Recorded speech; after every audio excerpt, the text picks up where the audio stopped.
Hello दोस्तों, स्वागत है आपका आपके अपने चैनल एसएस स्टोरीज में। तो दोस्तों, आज की कहानी का शीर्षक है माता पिता के आंसुओं की ईश्वर ने दी बेटे को सजा। राघवेंद्र जी, अब आपकी उम्र हो चुकी है, अब आप यहाँ पर काम नहीं कर सकते। मैंने ऑफिस के लिए कुछ नया स्टाफ लाने के लिए कहा था कॉन्ट्रैक्टर को, तो उसने एक लड़के को भी बुलाया था जो कि गार्ड की नौकरी बहुत अच्छे से कर सकता है। तो आप एक काम कीजिएगा, इस महीने के बाद आप मत आइएगा। 1 तारीख से वह लड़का काम पर आना शुरू कर देगा। 1 तारीख से आप काम पर मत आइएगा। इतना कहकर साहिल, जो कि इस कंपनी का एचआर था, इतना कहकर वह कंपनी में अंदर जाने लगा और पीछे से राघवेंद्र जी उसे बुलाने की कोशिश करते रहे। वह चिल्लाते रहे, नहीं सर, ऐसा मत कीजिए, मेरे पेट पर लात मत मारिए सर। वे सर कहते रहे, लेकिन साहिल कंपनी के अंदर चला गया। साहिल अंदर चला गया और अपने काम में बिजी हो गया। लेकिन उसने राघवेंद्र जी से जो कहा था, वह सुनकर राघवेंद्र जी के चेहरे पर तो हवाइयाँ उड़ गईं। वे बहुत ज्यादा परेशान थे, लेकिन उन्हें समझ नहीं आया कि वह क्या करें। उन्होंने ऑफिस के कुछ अन्य स्टाफ से, कुछ लोगों से कहा कि साहिल सर मेरे साथ कितना गलत कर रहे हैं, उन्हें मेरे बारे में थोड़ा तो सोचना चाहिए ना। आप एक बार उनसे बात करके देखिए। तो उन सब स्टाफ के लोगों ने भी यही कहा कि काका, अभी नया एचआर आया है, इससे हमारी ज्यादा जानकारी भी नहीं है, तो हम इससे क्या ही कहें। अगर इससे कुछ कहते भी हैं तो वह भी सुनकर अनसुना कर देता है। वह अपने आगे किसी की सुनता ही नहीं है और बॉस ने उसे हायर ही इसलिए किया है क्योंकि हमारी कंपनी की ग्रोथ पिछले साल कुछ कम हो गई थी और इसीलिए उन्होंने साहिल को अपॉइंट किया है। और यह आते ही पूरे स्टाफ को बदलने की बात कर रहा है। बेवकूफ कहीं का। यही तो फर्क होता है किसी नौसिखिए नए आदमी को काम पर रखने का या फिर किसी एक्सपीरियंस बंदे को रखने का। अब इसे क्या पता, नया नया खून है, पदवी का फायदा उठा रहा है, सोच रहा है जिसको चाहे उसको नौकरी से बाहर कर देगा। जैसे नए वर्कर्स आएंगे तो वह एक साथ ही कंपनी की ग्रोथ को बढ़ा देंगे। अरे, जितना हम जानते हैं उतना वे लोग थोड़ी जानते हैं। यहाँ हमारे अंदर जो वर्कर काम करते हैं, उन लोगों के बारे में इसने बिल्कुल नहीं सोचा। सबको बदलने की बात कर रहा है बस। तब राघवेंद्र जी ने कहा कि बेटा, फिर आप इस बारे में एक बार साहिल बाबू से बात करना, क्या पता वह आपकी बात समझ जाएं। तब उन लोगों ने ना चाहते हुए भी हामी भर दी और कहा कि ठीक है काका, एक बार हम आपके और अन्य वर्कर्स के बारे में सोचकर उस नकचढ़े आदमी से बात कर लेंगे। पूरे दिन बेचारे राघवेंद्र जी बस इसी सोच में डूबे रहे कि जाने उनका नया एचआर क्या फैसला लेगा। फिर भी बेचारे प्रार्थना कर रहे थे कि काश कुछ भी करके यह लोग उसे मना लेंगे और वह राघवेंद्र जी को नौकरी से ना निकाले। और बस यही प्रार्थना करते हुए पूरा दिन निकल गया। शाम को जब सब लोग ऑफिस से जाने लगे तो स्टाफ के सभी लोगों से राघवेंद्र जी ने पूछा कि क्या हुआ बेटा, आप लोगों ने उनसे बात की? तब वे लोग अपना लटका सा मुंह लिए बैठे रहे और बोले, हाँ अंकल, बात तो की थी, लेकिन क्या बताएं आपको, हमें अभी अपना ही पता नहीं चल पा रहा है। हमने आपके लिए आवाज उठाने की कोशिश की तो वह तो उल्टा हमें ही रिप्लेस करने की बातें कहने लगा। इसीलिए हमें माफ कीजिएगा अंकल, लेकिन अब हम इससे कोई बात नहीं करेंगे इस बारे में, वरना तो आपकी नौकरी बचाने की उम्मीद में हम अपनी नौकरी से भी हाथ धो बैठेंगे। इसीलिए अब हम कुछ नहीं कर सकते अंकल। अब तो कोई रास्ता नहीं है सिवाय इसके कि आप अपने लिए कहीं और कोई काम ढूंढने लग जाएंगे। तब बेचारे राघवेंद्र जी अपनी कुर्सी पर बैठते हुए बोले कि बेटा, मैं कहाँ से काम ढूंढूं? सुबह 7 बजे मैं यहाँ आ जाता हूँ और रात को 7 बजे यहाँ से जाता हूँ। इस 12 घंटे की नौकरी के बाद मैं भला कहाँ काम ढूंढूं? पूरे दिन तो यहाँ रहता हूँ। अगर अभी मेरी रात की ड्यूटी चल रही होती तो मैं देखता भी, पर साहिल बाबू ने तो बस फैसला सुना दिया कि इस महीने के बाद आने की जरूरत नहीं है। लेकिन मैं क्या करूँ? यह महीना तो जब तक पूरा होगा तब तक मैं अपनी नाइट शिफ्ट में ही लगा रहूँगा। ऐसे में अपनी नौकरी कैसे बचा पाऊंगा और कैसे कहीं और नौकरी ढूंढ पाऊंगा? मेरे पास कोई रास्ता नहीं है।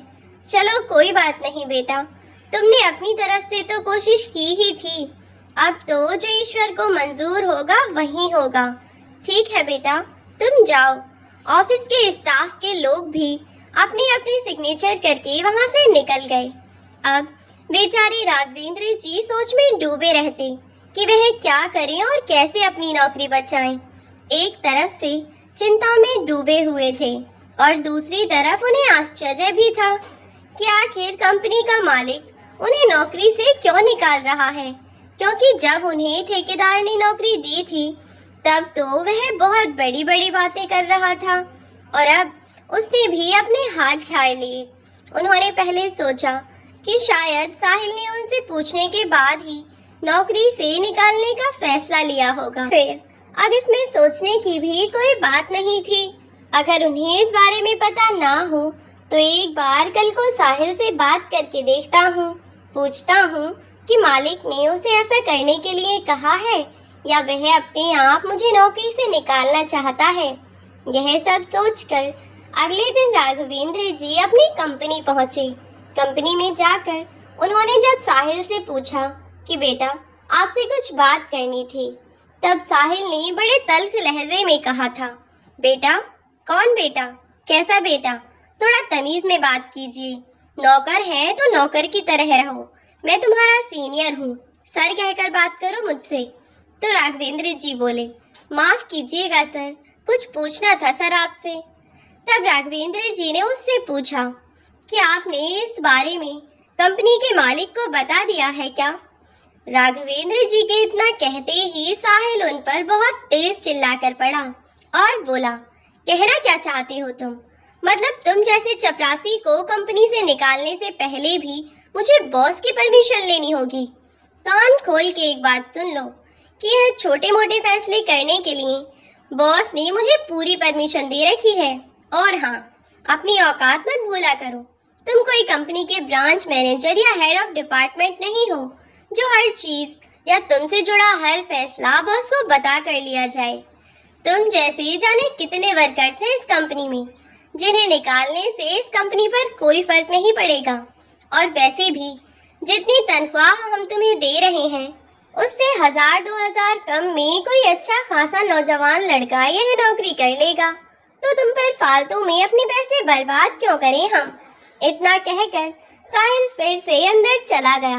और जब शाम को राघवेंद्र जी कंपनी से अपने घर पहुंचे तो चिंता के कारण उन्होंने आज अपनी पत्नी को सब कुछ बता दिया, जिस चिंता में पिछले 3-4 दिन से वह घुले जा रहे थे। आखिरकार उन्होंने राधिका जी से कहा, राधिका, तुम तो जानती हो कि मैं एक प्राइवेट कंपनी में प्राइवेट नौकरी करता हूँ और फिर प्राइवेट कंपनियों का क्या भरोसा, कोई अच्छा वर्कर आया तो निकाल दें। उन्हें तो अपने काम से मतलब होता है ना। राधिका जी परेशान सी हुई। क्या आप कई दिन से चिंतित से लग रहे हैं? बात क्या है, साफ साफ बताइए। तब राघवेंद्र जी ने उनसे कहा कि मुझे माफ करना राधिका, मैं तुम्हें जीवन में कभी सुख नहीं दे सका। हमेशा ही मेरे कारण तुमने परेशानियां झेली हैं और लगता है कि अभी भी हमारा बुरा वक्त खत्म नहीं हुआ। शायद अभी भी हमें जिंदगी में बहुत कुछ झेलना है। ऐसा लगता है कि ईश्वर अभी भी हमारी परीक्षाएं लेते लेते थके नहीं है। लेकिन सच कहूँ तो मैं परीक्षा देते देते थक चुका हूँ राधिका। बस यह तो तुम्हारा साथ है जो मुझे हिम्मत हारने नहीं देता, वरना मैं तो अब तक कब का टूट कर बिखर चुका होता। राघवेंद्र जी की ऐसी बातें सुनकर वे थोड़े परेशान हो गए और बोले, क्या आप ऐसा क्यों कह रहे हैं? अचानक आपको हो क्या गया है? मुझे बताइए, क्या कंपनी में कोई बात हुई है? अगर कोई बात है तो आप मुझे बताइए। तब राघवेंद्र जी ने हिम्मत जुटाकर आखिरकार राघवेंद्र जी ने उन्हें सारी बात बता दी कि कैसे उनकी कंपनी के नए एचआर ने उन्हें कंपनी से निकालने का डिसीजन ले लिया है और कितने लोगों के मनाने पर भी वह नहीं मान रहा है। इसीलिए अब उन्हें यह नौकरी छोड़नी ही पड़ेगी। अब राधिका जी को यह पता चला तो उन्होंने अपने पति का साथ देते हुए कहा कि कोई बात नहीं, नसीब में जो लिखा है उसे बदला नहीं जा सकता। अगर हमारे नसीब में धक्के खाना ही लिखा है तो कोई बात नहीं, जो होना है वह तो होकर ही रहेगा। आप परेशान मत होइए, सब अच्छा ही होगा। राधिका जी की इन सब बातों से राघवेंद्र जी को बहुत हिम्मत मिलती थी। वह बेचारे जो कि इस दुनिया से हार चुके थे, तब भी उनकी पत्नी उनके साथ खड़ी थी।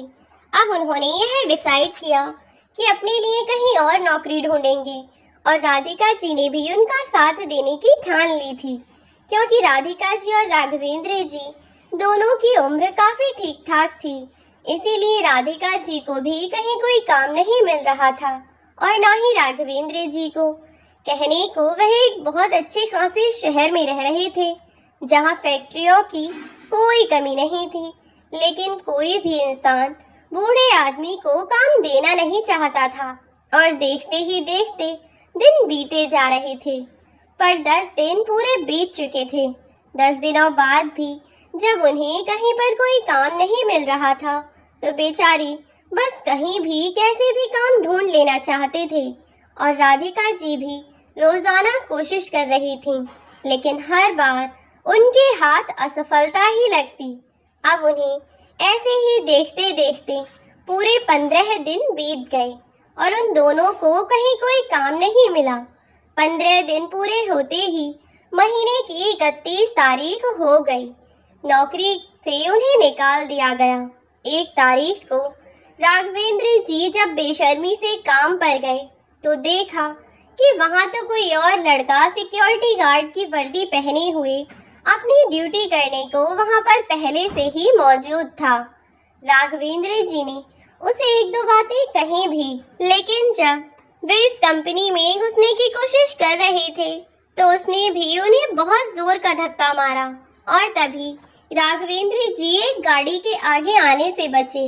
वह तो भला हो ड्राइवर का कि जैसे ही राघवेंद्र जी गाड़ी के आगे आने वाले थे कि ड्राइवर ने तुरंत अपनी गाड़ी का ब्रेक लगा दिया, वरना तो गाड़ी के आगे वाले दोनों टायर राघवेंद्र जी के सीने के ऊपर होते। अचानक से एक झटके के साथ गाड़ी रुकी तो गाड़ी में बैठा हुआ कंपनी का मालिक, जो कि फोन पर किसी से बात कर रहा था, वह भी झटके के साथ आगे वाली सीट पर झुक गया और लगभग गिरते गिरते बचा।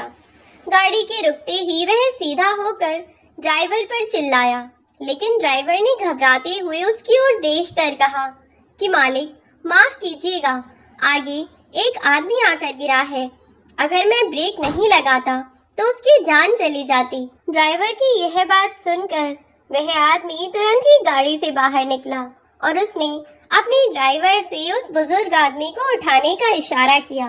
ड्राइवर ने बिना देर किए उस आदमी की मदद की।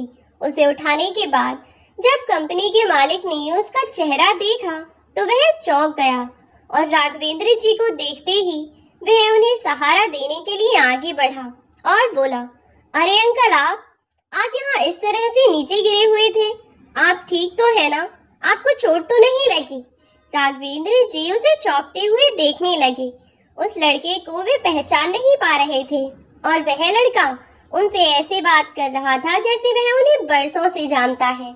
यह देखकर राघवेंद्र जी के साथ साथ कंपनी के अन्य लोग भी चौंक रहे थे। अब उस लड़के ने उनका हाथ पकड़ा और उन्हें कंपनी के अंदर लाने लगा। डर के मारे बेचारे अंदर नहीं घुस पा रहे थे, लेकिन फिर कंपनी के उस मालिक ने उनका हाथ पकड़ा और उन्हें लेकर उस कंपनी के अंदर चला आया। वह आदमी जो उन्हें अंदर लेकर आया था, कंपनी के मालिक को राघवेंद्र जी का हाथ पकड़कर अंदर ले जाते हुए सब लोगों ने देखा और वे लोग कुछ समझ नहीं पा रहे थे। यहाँ तक कि खुद राघवेंद्र जी भी नहीं समझ पा रहे थे कि यह उनके साथ क्या हो रहा है और अचानक से यह लड़का कौन है और उनके साथ ऐसा क्यों कर रहा है। राघवेंद्र जी को तो यह भी नहीं पता था कि यह कंपनी का मालिक है, क्योंकि अभी 6 महीने पहले ही तो उन्होंने जॉब ज्वाइन की थी और बीते 6 महीने में उनके सामने कंपनी का मालिक कभी भी कंपनी में नहीं आया। या तो जब उनकी नाइट शिफ्ट होती तो वह लोग दिन में आ जाते, या फिर जब उनकी डे शिफ्ट होती तब वे लोग रात में कुछ देर के लिए आकर एक बार कंपनी में राउंड लगा जाते थे, क्योंकि उनका कोई टाइम फिक्स नहीं था। उन्होंने और भी कंपनी खोली हुई थी, तो वे लोग अक्सर कभी यहाँ कभी वहाँ घूमते रहते थे। मुश्किल से कुछ 1 घंटे के लिए आकर बैठते होंगे। इसीलिए राघवेंद्र जी को भी नहीं पता था कि यह कौन है और कौन नहीं।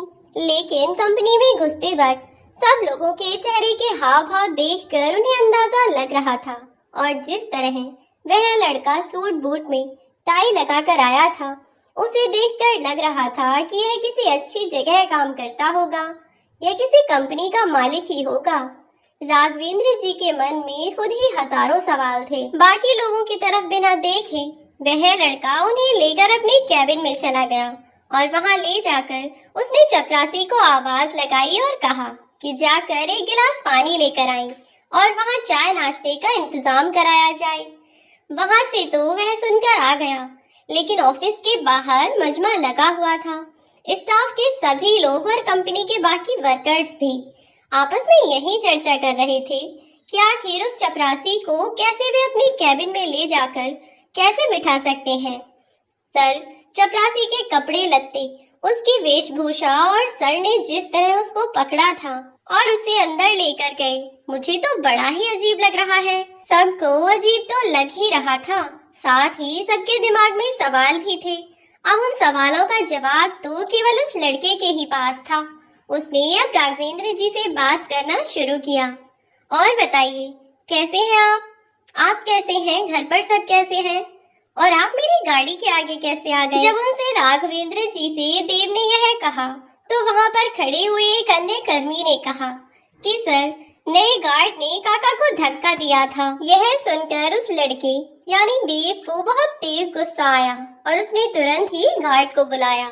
जब गार्ड उसके पास आया तो वह गार्ड घबराता हुआ उससे पूछने लगा कि बताइए सर, आपने मुझे बुलाया है। तब गुस्से में आगे बढ़कर देव ने उसे जोरदार थप्पड़ मारा। यह देखकर वहां उपस्थित स्टाफ वाले सभी चौंक गए। तब देव चिल्लाते हुए बोला कि तुझे इतनी भी तमीज नहीं है कि किसी बुजुर्ग के साथ कैसा व्यवहार किया जाता है। अगर आज तेरे कारण इस आदमी को कुछ हो जाता तो तू क्या करता? बता, क्या करता तू? क्या तू इनके परिवार वालों की जिंदगी पार लगा देता, या तू उनके खाने पीने का जिम्मा अपने सर पर उठाता? बता मुझे कि आखिर तू क्या करता। मैं बताता हूँ कि तू क्या करता। तू कुछ नहीं करता, बल्कि तू तो इस बात से भी हाथ झाड़ जाता कि तू इस आदमी को जानता भी है या नहीं। किसने अधिकार दिया तुम्हें यह सब करने का? मैं तुझे अभी के अभी इस काम से निकालता हूँ। तो वह लड़का जो चपरासी था, वह गिड़गिड़ाता हुआ कहने लगा कि साहब माफ कर दीजिए, नौकरी का पहला दिन था, इसीलिए गलती हो गई। तो देव थोड़ा सा चौंका और बोला कि पहला दिन मतलब? तब उसने कहा कि पहले यही यहाँ पर काम करते थे। वह आदमी जो यहाँ काम करता था अब चला गया। अब यहाँ पर मैंने आज से ही नौकरी ज्वाइन की है सर।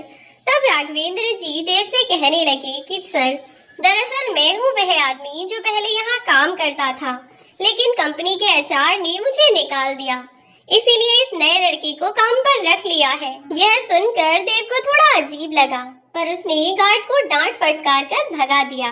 फिर राघवेंद्र जी के पास बैठकर उनसे बात करने लगा। उनसे पूछने लगा कि अंकल आप कैसे हैं और घर सब कैसे हैं, और आप मेरी कंपनी में ही इतने दिनों से काम कर रहे थे और मुझे आज तक पता नहीं चला। आखिर ऐसे कैसे हो सकता है? आप इतने दिनों से मेरे साथ काम कर रहे थे, आप मेरे आसपास थे और मैं आपको देख नहीं पाया। अंकल, अचानक से ऐसा क्या हो गया जो आपको यहाँ चपरासी की नौकरी करनी पड़ रही है? आप तो बहुत अच्छे परिवार से हैं, फिर यहाँ यह सब करने की क्या जरूरत थी? तो राघवेंद्र जी ने देव को बताया कि जरूरत तो थी बेटा, इसीलिए तो मैं यहाँ पिछले 6 महीने से काम कर रहा हूँ। राघवेंद्र जी ने उसकी 2-4 बातों का जवाब दिया। फिर खुद उससे कहने लगे कि बेटा मुझे माफ करना, लेकिन मैं समझ नहीं पाया हूँ अभी तक। मैं आपको पहचान नहीं पा रहा हूँ बेटा कि आप कौन हैं। आपकी बातों से ऐसा लग रहा है जैसे आप मुझे अच्छी तरह जानते हैं, लेकिन आपको देखकर मुझे कुछ समझ नहीं आ रहा है कि मैंने तुम्हें कहाँ देखा है कहाँ नहीं। राघवेंद्र जी की यह बात सुनकर वह लड़का मुस्कुराता हुआ बोला, अब आप मुझे क्यों पहचानेंगे अंकल? अब तो मैं पहले से बिल्कुल बदल चुका हूँ। पहले तो मैं गोल मटोल गुब्बारे जैसा हुआ करता था, और अब तो मैं बिल्कुल फिट हूँ और कितना हैंडसम भी हो गया हूँ। देखिए मुझे। राघवेंद्र जी के आगे घूमता हुआ वह लड़का बोला। अभी भी राघवेंद्र जी कुछ समझ नहीं पाए तो उस लड़के ने राघवेंद्र जी से उनके बेटे की बात की और उनके बेटे के बचपन का नाम लेकर वह पुकारने लगा और बोला, क्या काका सचमुच बूढ़े हो गए हो? अभी तक नहीं पहचाना कि मैं कौन हूँ? तब राघवेंद्र जी कुछ कुछ याद करते हुए बोले, तू कहीं रघु का पोता तो नहीं? यह सुनते ही वह लड़का मुस्कुराने लगा तो राघवेंद्र जी हंसते हुए उसकी ओर बढ़े और उसके गाल पर प्यार से पुचकारते हुए बोले, बिट्टू इतना बड़ा हो गया है तू, मैंने तो तुझे सच में नहीं पहचाना। तब तो तू इतना सा था और गोलू मोलू सा इधर उधर घूमता रहता था, और अब तो तू बिल्कुल बदल गया है रे। सचमुच मैंने तो तुझे बिल्कुल भी नहीं पहचाना। कैसा है तू और घर सब कैसे हैं? तब बिट्टू ने हंसते हुए कहा, घर सब अच्छे हैं काका, आप बताइए आप और काकी कैसे हैं और मेरा बचपन का दोस्त बंटू कैसा है? इस सवाल पर राघवेंद्र जी शांत लगाते हुए बोले, सब कुछ ठीक है बेटा, और तेरे बचपन का दोस्त बंटू भी ठीक ही है। जो दूसरों का जीना हराम कर दे वह खुद दुखी कैसे हो सकता है? वह तो मजे में है। उनकी उस बात पर वह चौंकता हुआ बिट्टू बोला और पूछने लगा, क्या हुआ काका, आप ऐसे क्यों कह रहे हैं? और मुझे बताइए कि आप यहाँ क्या कर रहे हैं? अब तक तो उसकी भी कहीं ना कहीं नौकरी लग ही गई होगी, फिर उसके होते हुए भला आप यहाँ काम क्यों कर रहे हैं? क्या अभी तक उसकी कहीं नौकरी नहीं लगी?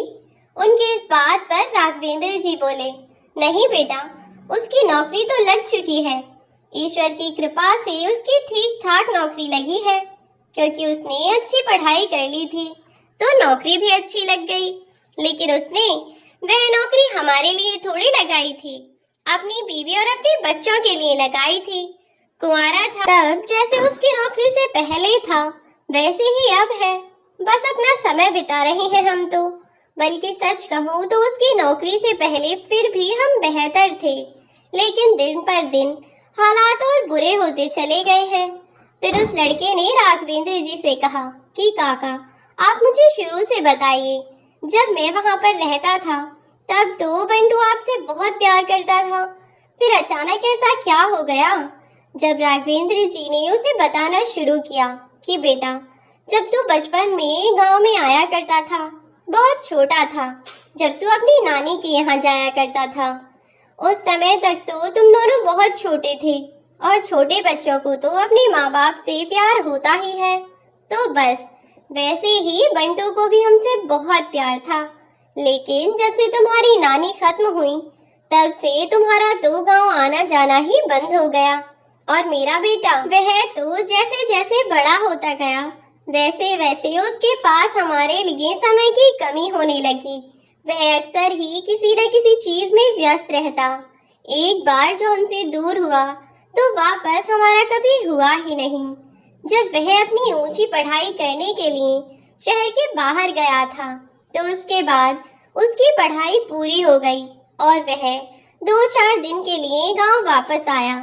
हमने सोचा कि अब तो वह गांव में ही रहेगा और आसपास ही कोई अच्छी नौकरी ढूंढ लेगा, लेकिन वह गांव छोड़कर अपने शहर में वापस चला गया, क्योंकि उसे वहां पर ही एक अच्छी नौकरी मिल गई थी। अब वह वही नौकरी भी करने लगा था। तब भी उसकी माँ और मैं उससे यही कहते कि बेटा, तू तो शहर जाकर बस गया है, तूने हमारे बारे में नहीं सोचा। तेरे अलावा हमारा है ही कौन? अगर तू भी हमें ऐसे छोड़कर चला जाएगा तो हम कैसे रहेंगे? क्या हमें बुढ़ापा अकेले ही काटना होगा? तब वह बोला, अरे नहीं पापा, आप ऐसा क्यों कहते हैं? मुझे तो काम की वजह से बाहर रहना पड़ रहा है, और फिर मेरी मजबूरी नहीं होती तो मैं भी गांव में ही रहता आपके पास। आपसे दूर होने के बारे में तो मैं सोच भी नहीं सकता। और भी न जाने कितनी बातें बनाई, और हम उसकी बातों में आकर यह सोचने लगे कि हमारा बेटा सचमुच कितना ख्याल रखता है हमारा, जबकि सच्चाई तो कुछ और ही थी।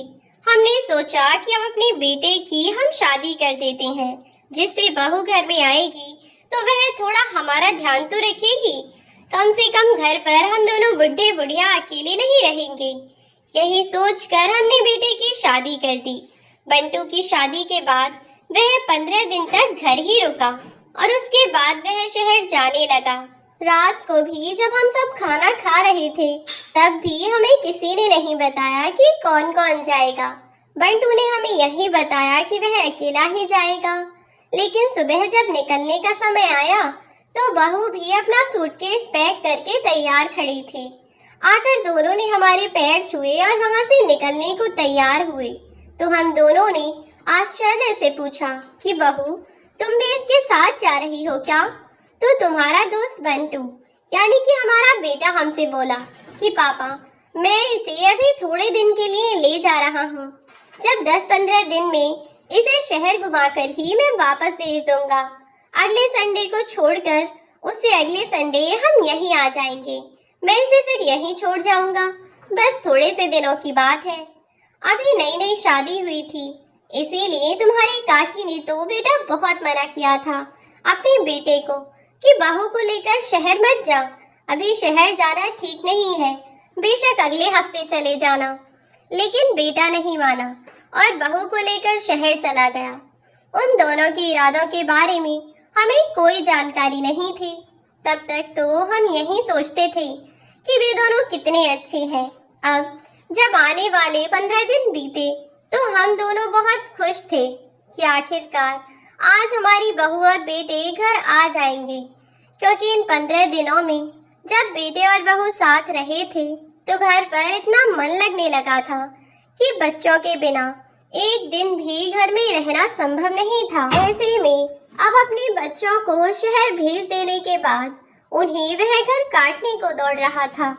पूरे दिन राघवेंद्र जी बाहर घूमकर या पड़ोसी पड़ोसियों के साथ बातचीत करके अपना मन बहला लिया करते थे, और जब शाम को आते तो फिर से घर में सन्नाटा पसरा हुआ देखकर उनका मन उदास हो जाया करता था और उन्हें अपने बच्चों की याद आने लगती, और उनकी पत्नी हर समय ही उदास सी ही रहा करती थी।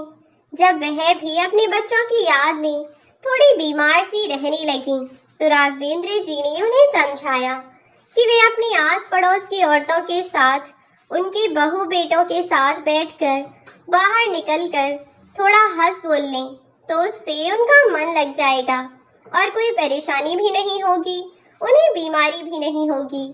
राघवेंद्र जी की पत्नी अपने घर से निकलकर अपने पड़ोसियों के बच्चों के साथ बोलने बतलाने लगी, जिससे उनका दिन तो कट जाया करता, लेकिन रात बड़ी भारी गुजरती थी।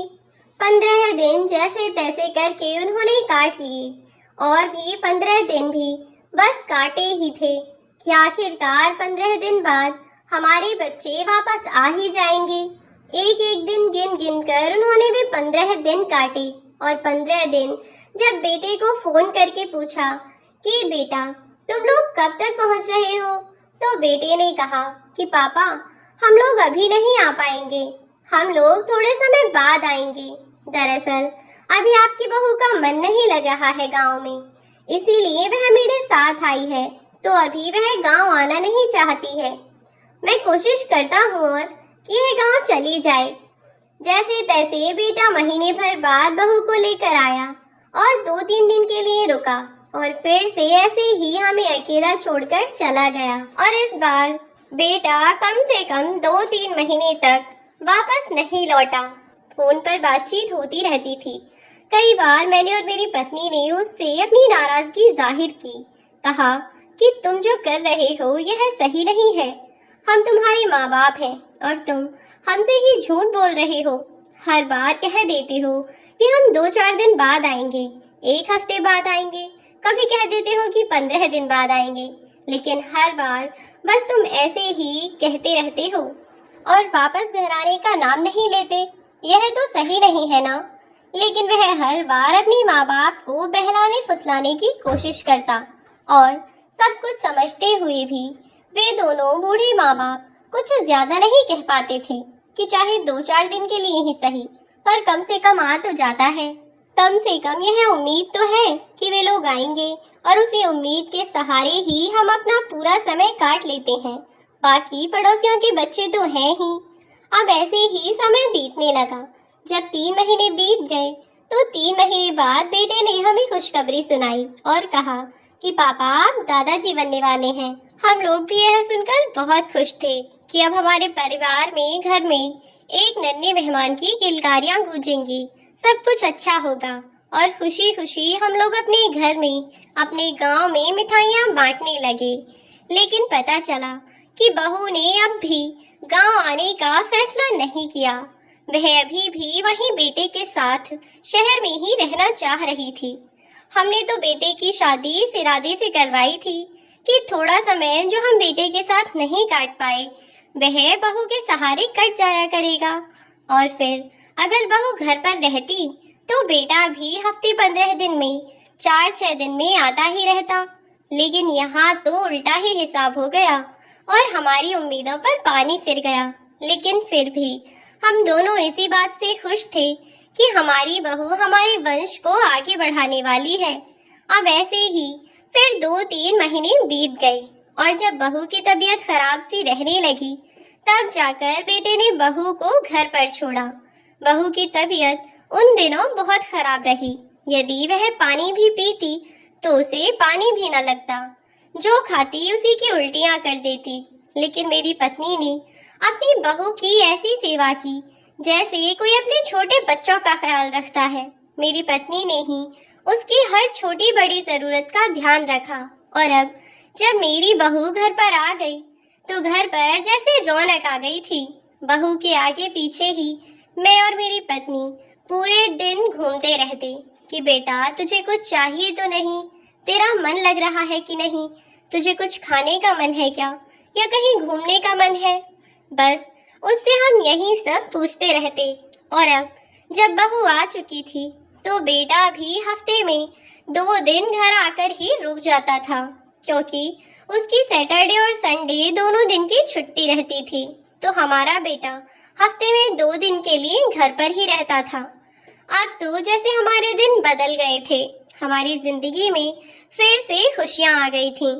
मैं और मेरी पत्नी बहुत ज्यादा खुश थे कि अब हमारे घर में जितनी खुशियां हैं वह बस ऐसे ही हमेशा बरकरार रहें।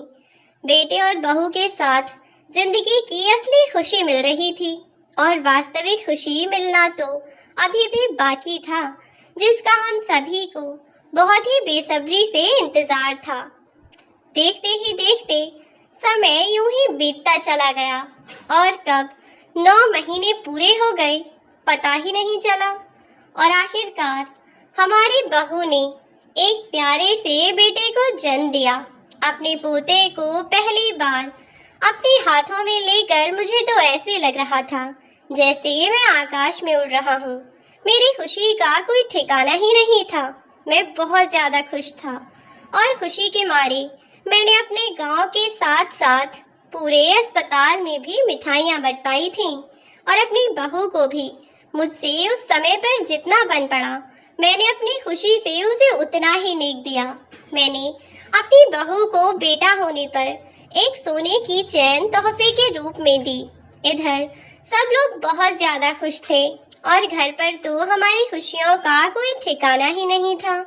अब हॉस्पिटल से हम अपनी बहू को लेकर घर चले गए और फिर कुछ दिन बाद हमारे पोते का नामकरण था।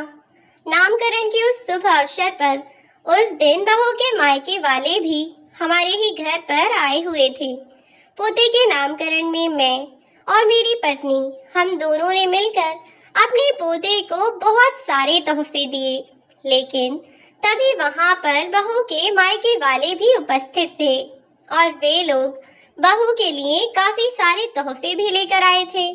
और वहीं पर जब सभी रिश्तेदार और हमारे बुलाए हुए हमारे सभी मेहमान इकट्ठे हुए थे, तो बेटा यूं ही मजाक मजाक में कहने लगा कि पापा, अब तो आपका पोता आ गया है, अब तो आपकी पदवी बढ़ गई है, अब आपको सारी जिम्मेदारियों से मुक्त हो जाना चाहिए, आप इतनी टेंशन लिए फिरते हैं। तब उस समय मैंने हंसते हुए उसे यह कह दिया कि बेटा, भला मुझे किस बात की टेंशन, तू है तो सही सब कुछ संभालने के लिए। तो वह बोला, अच्छा पापा, अगर सच में ऐसा है तो अब आप अपनी सारी जिम्मेदारियां मेरे ऊपर छोड़ दीजिए और मेरे साथ चलकर शहर में ही रहिए। तब मुझे अपने खेतों की चिंता हुई कि खेती बाड़ी सब कुछ कौन संभालेगा और कैसे संभालेगा। तो बेटे ने कहा कि पापा, वैसे भी आप कब तक इन खेतों में लगे रहेंगे, अब आपका शरीर इतना भी अच्छा नहीं है, इसीलिए आप अपनी और माँ की सेहत पर ध्यान दीजिए। खेती बाड़ी सहित आपका जो भी कर्जा है या जो भी लेन देन है वह सब मैं देख लूंगा। तो मैंने उसे बताया था कि मेरे ऊपर ज्यादा कोई कर्जा नहीं है, बस 10,000 या 20,000 रुपए हैं और इस बार की फसल बिकने पर वह सारे पैसे भी मैं तुम्हें दे दूंगा। जो पैसे मैंने लिए हैं वे उधारी में दे दूंगा। और वैसे भी अब फसल पक चुकी थी, कुछ ही दिनों में हमारी वह फसल कटने वाली थी। बातों बातों में सब लोगों के सामने बेटे ने मेरे सामने ऐसी बात छेड़ी कि आप तो मेरे हाथों में अपनी जमीन जायदाद देने से ऐसे घबरा रहे हैं जैसे मैं इसे बेचकर खा जाऊंगा। पापा, आपको मुझ पर विश्वास नहीं है क्या? अगर आपको यकीन होता तो आप एक बार में मेरी बात मान लेते। अगर है विश्वास तो छोड़िए अपनी सारी जिम्मेदारी मेरे ऊपर और चलिए मेरे साथ। वैसे भी आप हमेशा ही फोन पर कहते रहते हैं ना कि यहाँ गांव में आपका मन नहीं लगता, अकेले पूरे दिन आप यूं ही बैठे रहते हैं। तो चलिए साथ, वहाँ शहर में अपने पोते और अपनी बहू के साथ रहिएगा और अच्छी जिंदगी बिताइएगा। तब मैं बेटे की बातों में आ गया और मैंने उसकी बात मानकर सारी खेती बाड़ी और जमीन जायदाद सब कुछ उसे सौंपने का फैसला कर लिया। मैं और मेरी पत्नी अपने बेटे के साथ शहर में आ गए और मैंने अपनी सारी जमीन जायदाद बेटे के नाम कर दी, वह भी अपनी खुशी से, क्योंकि मेरे बेटे ने मुझसे कहकर जमीन के कागजात पर दस्तखत करवाए थे। मैंने भी इसीलिए मना नहीं किया, क्योंकि मेरे बाद भी सब कुछ मेरे बेटे को ही संभालना था। इसीलिए देर सवेर ही सही कागजात तो उसके नाम करने ही थे। तो इसीलिए मैंने अपनी जमीन अपने रहते समय से ही उसके नाम कर दी। इधर मैं और मेरी पत्नी दोनों ही अपने पोते और अपनी बहू के साथ एक सुखी जीवन व्यतीत कर रहे थे। हमें किसी तरह की कोई कमी नहीं थी। बेटा और बहू हमारा बहुत ध्यान रखते थे। इधर मेरी बहू समय से खाना बनाकर रखती और मेरा बेटा अपने ऑफिस का काम करता था। मैं और मेरी पत्नी घर पर अपने पोते के साथ पूरे दिन खेलते रहते और अपना समय बिताते रहते। लेकिन एक दिन कुछ ऐसा हुआ जिसके बारे में हमने कभी सोचा भी नहीं था। हमारे बेटे और बहू शहर से बाहर गए हुए थे।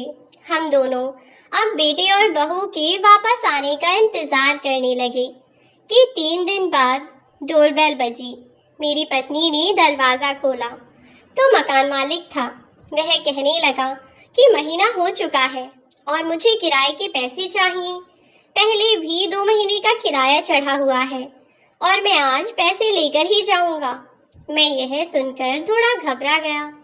मैंने कहा कि मेरे बेटे बहू अभी नहीं है, आप 4-5 दिन बाद आ जाइएगा, वह कहीं घूमने गए हैं। तो वह कहने लगा कि नहीं नहीं, तुम्हारे बेटे ने ही मुझसे फोन पर यह कहा था कि आज मुझे यहाँ आना है। मुझे नहीं पता, मुझे पैसे चाहिए, या तो मुझे पैसे दो वरना आज के आज ही घर खाली कर दो। मैंने अपने बेटे को फोन किया लेकिन उसका फोन नहीं मिला और अब ऐसे ही सुबह से शाम बीत गई और जब उसका फोन मिला तो उसने फोन उठाया ही नहीं। मैं और मेरी पत्नी इधर घबरा रहे थे कि पता नहीं अब क्या होगा, लेकिन ना ही तो बेटे से हम कांटेक्ट करने की कोशिश कर रहे थे तो हमारी उससे कोई बात हो पा रही थी, और ना ही हमारे बेटे ने हमसे कांटेक्ट करने की कोशिश की। जब हम उसे कांटेक्ट करने की कोशिश कर रहे थे तो वह उल्टा हमारी बात तक सुनने को तैयार नहीं था। आखिरकार समय बीता और मालिक के दिए हुए 2 दिन भी पूरे हो गए। 2 दिन बाद वह मकान मालिक तो आ गया, लेकिन बेटे बहू की कोई खबर नहीं आई, ना ही उनका कोई कॉल मिला। अब हम दोनों बहुत ज्यादा परेशान थे। आखिरकार 2 दिन बाद जब हमारा मालिक आया तो उसने मुझे और मेरी पत्नी को धक्के मार कर घर से बाहर निकाल दिया। हमारे पास भी कोई रास्ता नहीं था। वहीं पास ही के फ्लाईओवर के नीचे मैं और मेरी पत्नी बैठे रहे। पूरा दिन बीत गया, लेकिन हमें आसपास अपने बेटे बहू का कोई अता पता नहीं मिला। जब फिर भी बेटे बहू का पता ना चला तो हम दोनों पति पत्नी ने अपने लिए रात बिताने का कहीं आसरा खोजने के बारे में सोचा, लेकिन हमें कुछ न मिला। तो 2 रात हम उस फ्लाईओवर के नीचे ही सो गए, लेकिन अपनी पत्नी को यूं सड़कों पर भला मैं कब तक सुलाता। आखिरकार मैंने नौकरी ढूंढना शुरू किया। तब मुझे इस कंपनी में सिक्योरिटी गार्ड की नौकरी मिल गई। मैंने और मेरी पत्नी ने अब एक किराए पर कमरा ले लिया और अब हम दोनों इस घर में अपना जीवन बिता रहे हैं। फिर कल ही मुझे ठेकेदार ने काम से निकाल दिया था, लेकिन फिर भी बेशर्मी से आज सुबह आकर जब मैंने देखा तो उससे ही मैं कह रहा था। तब उसने मुझे धक्के मारकर बाहर गिरा दिया। अपनी कहानी सुनाते सुनाते वे बहुत भावुक हो गए, परेशान हो गए। परेशानी में आंखों से आंसू और दुख के भाव एक साथ उनके चेहरे पर छलक आए। बेचारे अपनी कहानी सुनाते सुनाते आंखों में आंसू भर लाए। राघवेंद्र जी को यूं परेशान देखकर देव भी परेशान हो गया और वह उनकी तरफ बढ़कर उनके आंसू पोंछता हुआ बोला, काका परेशान मत होइए, मैं हूं ना। मुझे तो इस बारे में कुछ पता ही नहीं था कि इतना सब हो गया है। अभी कुछ दिन पहले ही तो बंटू से मेरी फोन पर बात हुई थी, पर उसने मुझे ऐसा कुछ भी नहीं बताया कि इतना सब हो गया है। बल्कि वह तो अपनी बीवी के साथ बहुत अच्छे से रह रहा है। वह यहाँ नहीं है, वह तो किसी दूसरे शहर में है और उसने अपना अच्छा खासा एक बिजनेस एस्टेब्लिश कर लिया है। मुझे तो यह समझ नहीं आ रहा कि वह ऐसा कैसे कर सकता है। आप परेशान मत होइए। काकी कहाँ है? आप मुझे उनके पास लेकर चलिए काका, मैं उन्हें देखना चाहता हूँ। राघवेंद्र जी देव को अपने साथ लेकर अपने उस किराए के मकान पर पहुँच गए। जब वे वहाँ पहुँचे तो राधिका जी वहाँ बेहोश पड़ी हुई थीं और उन्हें देखते ही राघवेंद्र जी परेशान हो गए और उन्हें जगाने की कोशिश करने लगे। तब उन्होंने राधिका जी के मुंह पर पानी के छींटे मारे, जिससे उन्हें होश आया। दरअसल कमजोरी के कारण वह बेहोश हो गई थीं। भूखी ही इधर उधर वे काम ढूंढती रहती थीं और इसी के कारण उन्हें कमजोरी आ गई थी और वह बेहोश हो गईं। अब जब देव ने उनकी ऐसी स्थिति देखी तो उसे बहुत अफसोस हुआ। यूं तो देव उनका सगा संबंधी नहीं था, लेकिन बचपन में जब देव अपनी नानी के यहाँ जाया करता था तो वह अपनी नानी के घर से ज्यादा राघवेंद्र जी के घर पर रहा करता था, क्योंकि राघवेंद्र जी का बेटा और देव दोनों एक ही उम्र के थे और दोनों की अच्छी दोस्ती थी। इसीलिए देव को राघवेंद्र जी और राधिका जी से भी बहुत लगाव था और वे दोनों भी देव को अपने ही बेटे की तरह रखते थे। वह जितने दिन भी गांव में रहता, वह जो चीज खाने पीने को अपने बेटे को देते, वही सब देव को भी दिया करते थे और इन्हीं सब चीजों की वजह से देव उन्हें आज तक नहीं भूला था। आज उन्हें इस हालत में देखकर उसे बहुत अफसोस हुआ। उसने उन दोनों को कहा कि आप बिल्कुल परेशान मत होइए काका, आप लोग मेरे साथ मेरे घर चलिए और अब आप वहीं रहिएगा, आपको कोई परेशानी नहीं होगी। लेकिन राघवेंद्र जी ने जब यह बात सुनी तो उन्होंने उसे मना कर दिया और बोले कि बेटा, तुमने इतना सब कहा, बस वही मेरे लिए बहुत है। लेकिन मैं आत्म स्वाभिमान से चाहे रूखी सूखी ही सही, पर अगर मुझे इज्जत की 2 रोटी मिल जाएंगी तो भी मैं खुश रहूंगा। मैं तुम्हारे ऊपर ऐसे बोझ नहीं बन सकता। अगर तुम कुछ करना ही चाहते हो तो मुझे नौकरी दे दो, मैं तुम्हारा बहुत बहुत आभारी रहूंगा। तब उन्होंने समझाने की बहुत कोशिश की, लेकिन वह नहीं माने। तब जाकर आखिरकार देव ने ही हार मान ली और कहा कि कल से आप हमारी कंपनी में बतौर सुपरवाइजर काम पर रहेंगे। कंपनी में क्या काम कैसे हो रहा है, अब यह सब देखने की जिम्मेदारी आपकी होगी। काका, मुझे उम्मीद है कि आपको इस काम से कोई परेशानी नहीं होगी। तो राघवेंद्र जी जैसे ही हाथ जोड़कर देव के पांव छूने के लिए उसकी ओर बढ़े, देव ने उनके हाथ पकड़े और उन्हें सीधा खड़ा करके उनसे बोला कि काका, मैं तो आपका बच्चा समान हूँ। आप मेरे सामने ऐसे माफी मांगते हुए या मेरे पैर छूकर मेरा धन्यवाद करते हुए बिल्कुल भी अच्छे नहीं लगेंगे। अब कल से आप काम पर आ जाइएगा। आपके बेटे को भला क्या करना है वह मैं देखता हूँ कि उसका क्या करना है। उसे उसके किए की सजा तो जरूर मिलेगी। अभी हाल ही में उसने नया बिजनेस एस्टेब्लिश किया है ना, अब देखो कि यह बिजनेस उसे कैसे डुबाता है। तब से देव ने राघवेंद्र जी के बेटे को सबक सिखाने का ठान लिया। अगले दिन से राघवेंद्र जी सुपरवाइजर के तौर पर कंपनी में जाने लगे। 1 हफ्ते तक उनकी ट्रेनिंग चली और उसके बाद वही कंपनी में सुपरवाइजर का पद संभालने लगे। अब उनकी तनख्वाह भी पहले से 3-4 गुना बढ़ गई थी। इससे उनकी पत्नी और वे दोनों ही बहुत ज्यादा खुश थे। अब ऐसे ही समय बीतता रहा और एक दिन अचानक उनका बेटा उन्हीं की कंपनी में आया। दरअसल वह अपने पुराने दोस्त से मिलने के लिए आया था, या कहो कि अपने मतलब से आया था। उसने जो बिजनेस अभी खोला था उसमें उसे बहुत बड़ा घाटा हुआ था, तो अपने दोस्त से वह पैसे मांगने की उम्मीद से आया था। उसने अपने दोस्त से कुछ पैसे मांगने की सोची और इसीलिए वह इतने वर्षों बाद आज उससे मिलने आया। थोड़ी देर तक वह बैठकर उसके साथ बातचीत करता रहा।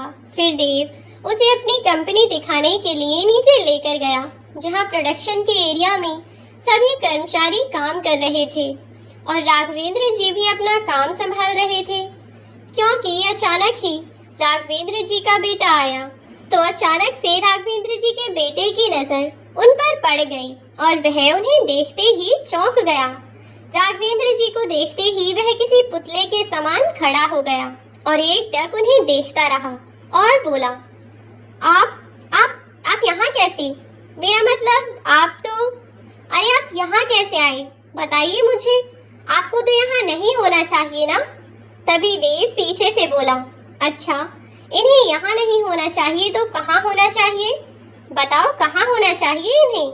किसी फ्लाईओवर के नीचे या किसी झोपड़पट्टी में, या फिर भूख से तड़पते हुए इन्हें संसार से चले जाना चाहिए था। बताओ मुझे, इन्हें कहाँ होना चाहिए था आखिर? गुस्से में देव चिल्लाया तो कुछ पल के लिए वह सुन्न हो गया, लेकिन देव अभी भी चुप नहीं हुआ। इधर कंपनी के सारे वर्कर्स उन लोगों को ही देख रहे थे। तब वह उन वर्कर्स को देखकर देव से बोला, देव, तुम यह क्या कह रहे हो? तुम अपनी कंपनी के सभी नौकरों के सामने मेरी बेइज्जती कर रहे हो। तब देव चिल्लाते हुए बोला, अरे कैसी बेइज्जती? तेरी बेइज्जती भला कैसे हो सकती है? बेइज्जती तो उसकी होती है जिसकी कोई इज्जत होती हो, पर तेरी तो कोई इज्जत ही नहीं है। तेरे जैसा इंसान जो अपने माँ बाप को छोड़कर भाग गया हो, ऐसे इंसान की भला क्या इज्जत होगी? इज्जत तो ऐसे इंसान की होती है जिसके पास भले ही 2 वक्त का खाना हो, लेकिन फिर भी वह अपने माँ बाप का साथ न छोड़े, अच्छे बुरे समय में उनका साथ दे। लेकिन तू इतना बेकार, इतना नीच आदमी है कि तूने तब इन्हें छोड़ा जब इनके पास तूने कुछ नहीं छोड़ा, जब यह दोनों पैसे से बिल्कुल कंगाल हो गए, और तब तूने इन्हें छोड़ दिया। ताली बजाते हुए उसने कहा, come on everyone, come join. अब जब उसने कंपनी के सभी वर्कर्स को अपने पास बुलाया तो उस वक्त कंपनी में सभी उपस्थित वर्कर्स वहां एकत्र हो गए। तब देव ने अपने दोस्त की बुराई करना शुरू किया। वह बोला कि तू अपने माँ बाप को सड़कों पर छोड़कर बड़ा रईस बनता है। असली रईसी क्या होती है मैं तुझे बताता हूँ। रामू इधर आओ। देव ने कंपनी के एक कर्मचारी को बुलाया और कहा कि तुम्हारी तनख्वाह कितनी है? 10,000 रुपए। रामू ने कहा। तब देव ने एक और सवाल किया कि फिर तो तुम अपने माँ बाप को अपने साथ नहीं रखते होंगे। तुमने उन्हें किसी वृद्धाश्रम में या फिर कहीं और छोड़ दिया होगा या फिर उन्हें ऐसे ही सड़कों पर छोड़ दिया होगा। तब वह लड़का देव से बोला, नहीं साहब, ऐसा क्यों कहते हैं? चाहे हम 10,000 कमाएं, चाहे 2,000 कमाएं, हम जो कुछ भी है आज उन्हीं की वजह से हैं।